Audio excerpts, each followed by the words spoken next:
taking you back to, you know, like I stated earlier in one of my videos, right? The reason why I went to the state is to follow my music career, and then going to the state, going to Minneapolis, and going to Atlanta, Georgia. Now, when I came back from Atlanta, Georgia, I enrolled at a music school, you know, Music Tech, as it's called. You know what I'm saying? Which was located on West Street, Washington. There's a street called in Minneapolis called Washington. It's called Musician Technical College, right? Music Tech. And then I went for the audition, right? I mean, like it was just pure God's blessing, right? Because for the fact that I was on a visitor visa and I wasn't qualified for a student for grant, you know what I'm saying? And so I don't know which one did I do first, the audition or application? I think I did apply. Yeah, I applied, right. This young dude at the office, a white dude, he was very friendly kind of guy. So but I told him that well, I didn't tell him that I was a visitor, but he knew that that I wasn't a resident or something like that, and I had my doubt. So he encouraged me to apply anyway. He said, "You never know, just apply." You know, he said he was gonna put in some words for me at the head office, at the mission office, right? I mean, financial aid office. So this is what he did. I put in my application. He sent it in. And then it didn't last for long. I went to the office and said I was approved, you know what I'm saying? I mean, Music Tech was expensive, you know, I don't know exactly how, it was probably cost me like, I don't know, $3,000 per semester or something like that, you know what I'm saying? So, but yeah, so I got approved and then went for the audition, you know what I'm saying? Went for the audition, and then at that time I didn't know no song. I mean, like I knew, you know, a few gospel songs from church, a few hymn songs from church, like and then when I got there, my audition instructor, well, the dude who was there sitting on the piano, it's Jeff actually. He was one of my music theory instructors anyway.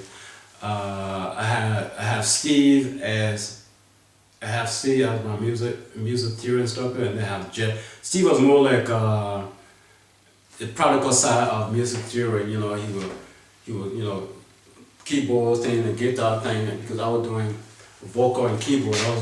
Those were my major, right? Even though I could have picked up recording art, be a recording artist too, you know, but vocals and keyboard were my interest, you know what I'm saying? So then I went for the audition, right? I didn't know no song, so when I stood there, I told you I don't know no song. I can't sing. I mean, I don't know no song.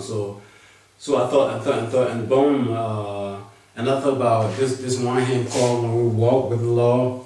It's called "When We Walk with the Lord, when we walk with the Lord, and when we walk with the Lord in the light of His word, what a glory He share on our way. Where He says we will go, what He says we will do. Never fear, only trust and obey. Trust and obey, for there's no other way to be happy in Jesus but to trust and obey. And then after that, he said, "Wow, your voice is like a seed, like a flower that's coming up. You know, it's like a seed." I said, "What?" I don't know if he was just flattering or he just wanted me to come to school. I don't know, but this is what he said. He said, "My voice like a seed, you know." So I got enrolled. It was fun. I mean, like I had the choice to go in the morning to school or in the night at night, but because I work, see, my grant wasn't enough. Okay, after my grant come to the school, right, and then the school would deduct their money, and then the remaining will be given to me, right? So I used to get probably like $300 I can't remember, was it every month or every 2 weeks? I can't remember. I think it was every month, every 2 weeks. It wasn't enough, so I had to work, you know what I'm saying? I first started by going in the night and working the day. And then when I get off work, about 4 o'clock, sometimes I would just go to class immediately instead of going home to change because, you know, living in South Minneapolis, you know, because the school was in Washington. Washington was in the middle. It was between downtown and North Minneapolis. Anyway, so sometimes I would just stop by right there and go to work, go to school, but sometimes I'll be so tired, you know, I was like tired, you know what I'm saying, on and off. And sometimes like I would alternate going in the morning and going, no, actually I started by going in the night and then I switched to going to the morning. So then I would go to school in the morning and go to work in the night because when I go to school in the morning, I'm not that tired, you know what I'm saying. But going to work, it's okay. I can come home and sleep and relax, you know what I'm saying. So, and then, yeah, we did music theory, we did, vocal. This is how I learned all those, you know, how to do my voice practices, you know, reading music, you know, we have 8 notes and, you know, half notes and whole notes, you know what I'm saying. You know, 1 and 2 and 3 and 1 and 2 and 3 and 1. You know, half notes go like, no, we have half note, we have quarter note, then we have whole note. We have half note, we have 8 note, we have half note, 8 note, quarter note, and a whole note. A whole note is a long beat, you know what I'm saying. Whole note is like, that's whole note right there, and half note is half of the whole note. It's like, that's half note right there, and a quarter note is like, that's quarter note, and 8 notes go a little faster. Yeah, you know, those are the things we learn. And music theory goes way, way back, I can't even remember. And then we have a school band, you know, we have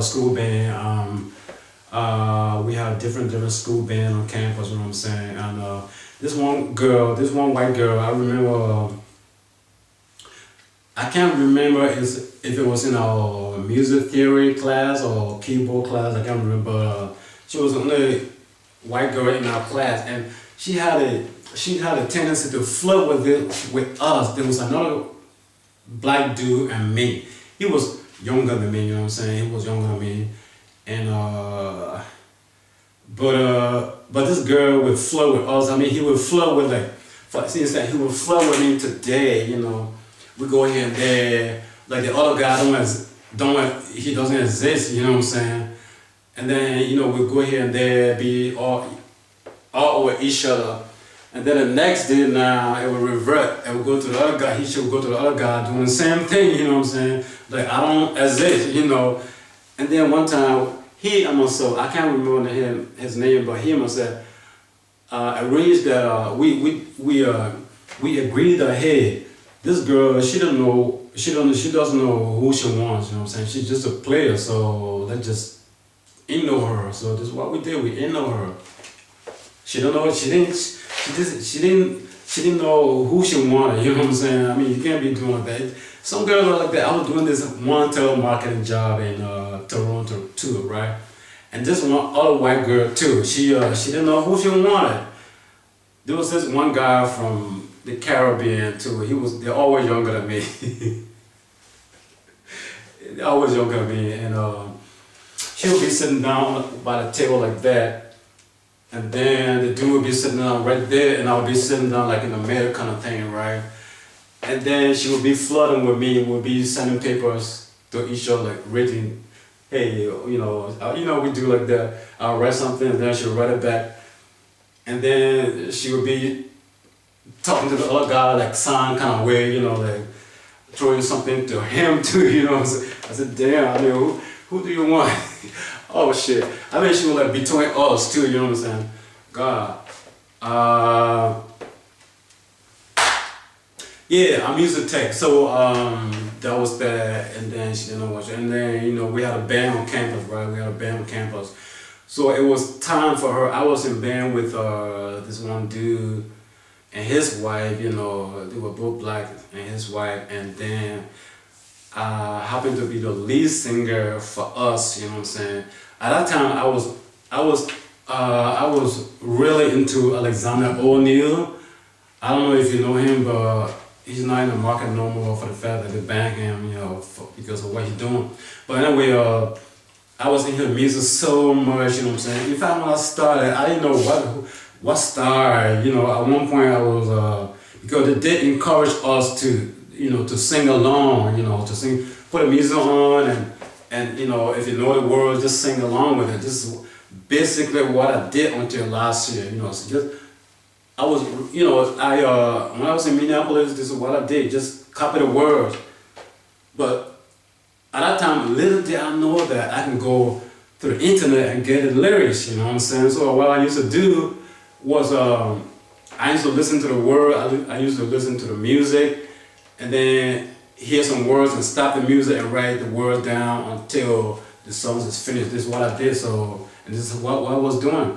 So one time I was thinking Mike Jagger or something, like Willie Nelson, Mike Jagger. You can't get no satisfaction. I don't know why I was, oh God, I tried and tried to get it right. I didn't get it right. You can't get no satisfaction, and then I switch to Willie Nelson, maybe I love you, I like that, and then on and on, then Ellis O'Neal came in. I used to like this one here, it's called No, I Didn't Write a Book of Love, No, I didn't write the book of love, but I tried my best to get it on. For that good girl, by being a gentleman. Ooh, see, tell me, what can I do to make you love you, girl? And so that was my song when I was singing, that when the band is performing, we invite other people from outside, to come and listen. And as I was singing, I was not even following the music. And I missed some of the words, you know what I'm saying? Because at least sometimes, I'm not American, so they know. So they told me that it wasn't, I missed some of the words. I just made up my own. So we argued, and then, but I did sing that night. You know what I'm saying? I did sing that night. I'm just starting. I was 94. I was in my 40s. No, I was 36. I can't remember. Yeah, no, I was 97. I was 97. I was 41. So 94. I must have been 38 or 37. 38, 37. You know what I'm saying? So I was 37 when I started. You know what I'm saying? So that was it.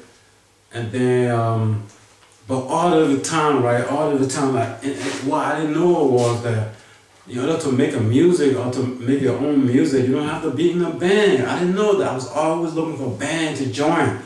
You know what I'm saying? Always looking for a band to do it. A band to join, to be the lead singer. You know what I'm saying? But what I didn't know was that you can make your own music and find your own beats over the internet. No one told me that. Nobody told me that. You know what I'm saying? And people had told me that in the state, I would have probably gone, but I was always looking for the band and I was working, So at one time I decided to go to Prince's studio, visit Prince's studio. Prince lived in Minneapolis. He's from Minneapolis. Prince, by the way, he went to school with my friend Lee, Lee Barnes. And Lee told me that every time Prince go to school, he would be so engaged with his guitar that he doesn't have no time for nobody. You know what I'm saying? this is what he told me. He said, oh, that boy, he will only be concerned with his guitar. He ain't get time for nobody. So one time I decided to go to Prince Studio. I don't know what happened. It didn't happen. So yeah, and then I was drifting. In the States, you had to work, and then I was doing karaoke at some bars, here and there. At one point, I was doing this. It was a usual thing to go on Saturday with a group of people. You know what I'm saying? Usually, it was fun. It was real fun. It was the opportunity to meet women. A lot of girls out there. You know what I'm saying? And then, So this one girl, as I began to go over there, she saw me one night. She told me just like that. I didn't know her. She didn't know me. She said, "What?" Because I've been going there, and she comes there too. So she was saying, "Oh, when you're singing out there, your words are very clear. Your words are very clear." And then she was saying, "You are the only handsome guy that I've seen in this place." I said, "Wow, wow." Anyway, I didn't say a word. I didn't try to get with her or nothing like that. But guys would come to try to get with girls. They would, American guys, they know how to go about getting girls. You know what I'm saying? I was trying to, if a guy wanted a girl, I mean, whether he knew her or not knowing her, I mean, she would be standing right like that. And then he would be, like that, trying to be all over her, you know what I'm saying? And I was doing the same thing, trying to be all over the girl, And, yeah, I mean, I'm not trying to brag about myself, nothing that. I mean, I'm just telling you my life story, right? So in high school too, in Liberia, people used to, these two girls, right? I was usually a reserved kind of guy. I didn't talk much in high school. I always liked to be by myself. I was standing by myself, and the two girls came in, they were passing by me, and I heard then in our dialect that I was the only handsome boy in the school, but I don't talk that much. I was so serious. It's what it told me, so I don't know. So that was music tech, and then it started from there. All of the time, even last year, it just happened last year. I've been singing, I'll put the music on there and sing along with it, because I know the words, you know what I'm saying? Alexander O'Neal, R. Kelly, Lionel Richie, no, not Usher, I mean the older guys, Alexander O'Neal, yeah, I mentioned him. Marvin Gaye, Billy Ocean, you know what I'm saying? And I'll put the music on and sing to it, you know what I'm saying? Until very, very last year, I met a girl on Facebook, you know what I'm saying? I met a girl on Facebook. She's I went to Copenhagen to a party that my daughter was, conducting, and she invited me out there. You know what I'm saying? My daughter, she's about 24 right now. And then this girl, they're about the same age anyway. So when I left and came back here, right, she asked me to be her friend on Facebook. She didn't know that, she probably didn't know that my daughter, she probably didn't know that I'm the dad for my daughter. They were not friends, they were just associates, right? So I accepted her as a friend, right? And then we were talking, and then she discovered that my daughter's in Copenhagen. I mean, she's a young girl too. She's about 24, And we were both talking. She and myself were both talking, discussing that, hey, why can you move in Copenhagen? I was talking about if I could move to Copenhagen. I mean, it's a beautiful girl, you know what I'm saying? But then she discovered that I had grown daughters, and therefore I could be her dad too. I'm much more older. She didn't know, you know what I'm saying? But before that, I was telling her, I have some videos. She told me at one point that, oh, you have all these videos, you can't even dance, And I was also telling her I can sing too. And then she said, what? And I said, well, but I do sing other people's music, sing along. And then she said, why can you sing your own music? Why can you make your own music? That's how she You know, that's how it started, you know what I'm saying? So I decided, instead of singing along now to R. Kelly or Lionel Richie or whoever the kids may be, I decided to just sing anything that comes along, you know. I'll put some music out there, usually probably R. Kelly or Neil or Britney Spears. While they're singing, I'll be singing to that tune, but in my own way. This is how I started. This is exactly how it, you know, how it, I mean, she encouraged me, you know what I'm saying? I thank her for that, even though, you know, things didn't work out, but this is how it is. So usually I will, and then just recently someone told me that you don't have to listen to those people, you don't have to put their songs on, just find a beat on over the internet and then you can sing your song with. They just told me recently, you know what I'm saying? That's what I'm doing. So, you know,